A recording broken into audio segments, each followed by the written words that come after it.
एक शीतल आरती होती है।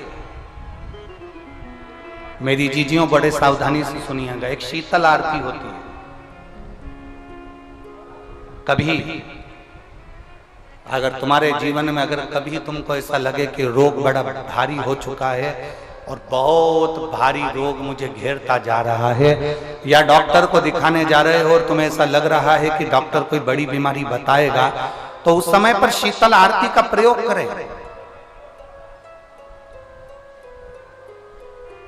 एक पुष्प हाथ की हथेली में रख लीजिए, एक पुष्प हाथ की हथेली में रख लीजिए, और यहां तक शास्त्र कहता है अगर हो सके तो आंकड़े का अगर पुष्प मिल जाए, तुम्हारे यहां क्या बोलते हैं उसको, मंदार का फूल, आंकड़े का फूल, अकौए का फूल, जो शंकर भगवान पे चढ़ता है, छोटा सा होता है, घुंघरू जैसा होता है वो, उसको तुम्हारे यहाँ क्या बोलते हैं हरियाणा में? आंख का ही पुष्प बोलते हैं। आंख का पुष्प मिल जाए तो ज्यादा अच्छा है।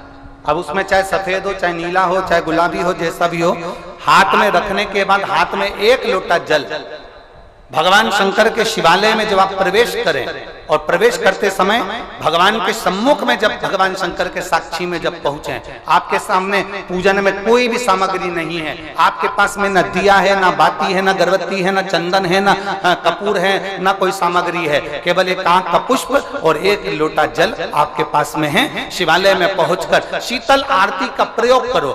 11 बार भगवान शंकर के 11 रुद्रों का स्मरण कर कर जब 11 बार शंकर के शिवलिंग के ऊपर से नीचे तक वो कलश को जब घुमाया जाता है, और घुमाने के बाद वो आग का जो पुष्प है वो अशोक सुंदरी वाली जगह पर समर्पित कर कर भगवान शंकर को जो जल चढ़ाया जाता है, जो जल समर्पित किया जाता है, डॉक्टर भले तुमसे कह रहा हो कि तुम्हें बड़ी बीमारी के चांस हैं, आप जाकर एक बार चेक कराना, तुम्हें वो बड़ी बीमारी निकलेगी ही नहीं, उस रोग से तुम मुक्त हो।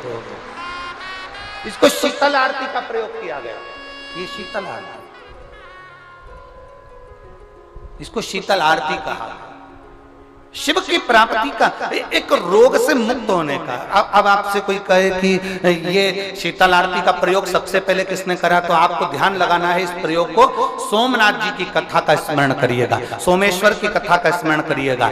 आप स्कंद पुराण में, शिव महापुराण में सोमनाथ जी की कथा का स्मरण करिएगा।